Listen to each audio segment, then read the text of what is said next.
अजित पवार का इंडक्शन इन कैबिनेट का मतलब है एकनाथ शिंदे जा रहे हैं।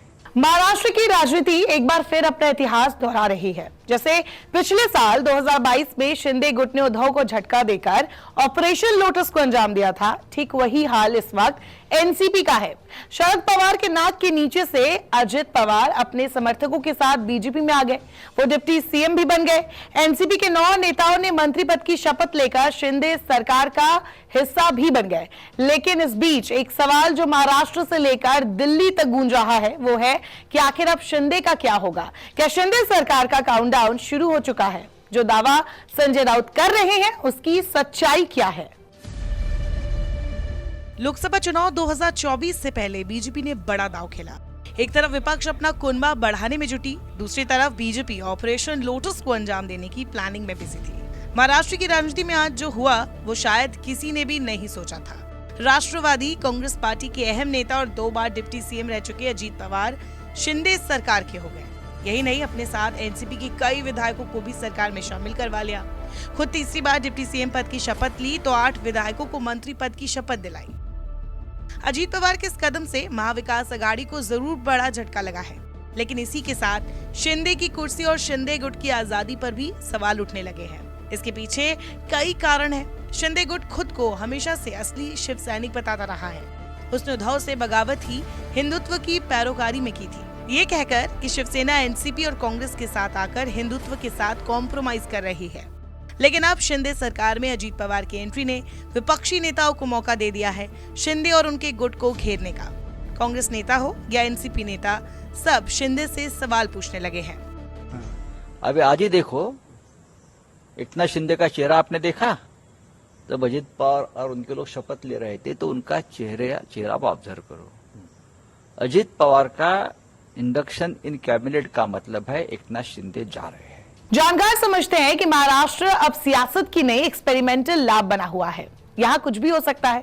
जब से शिंदे राज्य के मुख्यमंत्री बने हैं, ऐसे कई मौके आए जब बीजेपी नेता फडणवीस को सीएम बनाने की बात करते रहे। इसके पीछे भी एक वजह है, क्योंकि बीजेपी के पास महाराष्ट्र में 105 विधायक हैं। एकनाथ शिंदे के साथ आए 40 विधायकों का साथ मिलने से यह आंकड़ा 145 सीटों का हो गया। दूसरी तरफ महाराष्ट्र में एनसीपी के 53 विधायक हैं और कांग्रेस के 45 विधायक हैं, जबकि 29 अन्य विधायक भी हैं।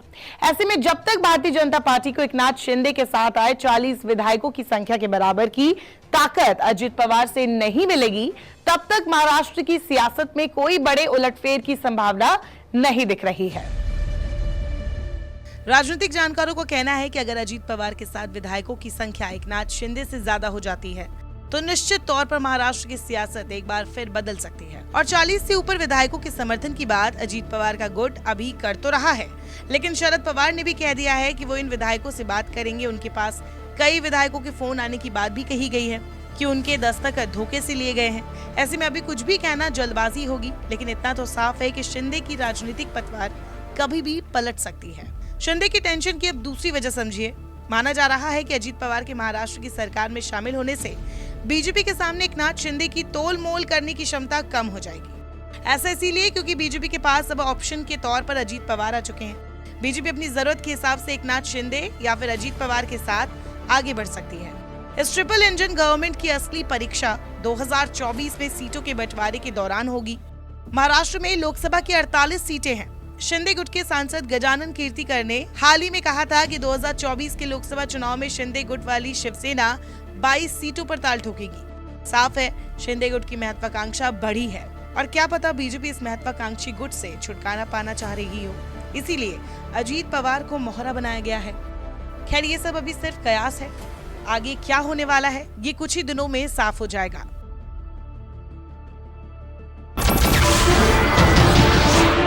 नमस्कार, मैं हूं मानक गुप्ता। अगर आपको हमारा ये वीडियो पसंद आया हो तो इसे लाइक और शेयर जरूर करें, और हां, हमें सब्सक्राइब और फॉलो करना ना भूलें ताकि आप देश और दुनिया की कोई खबर मिस ना करें। तो जुड़े रहिए हमारे साथ और देखते रहिए न्यूज़ 24।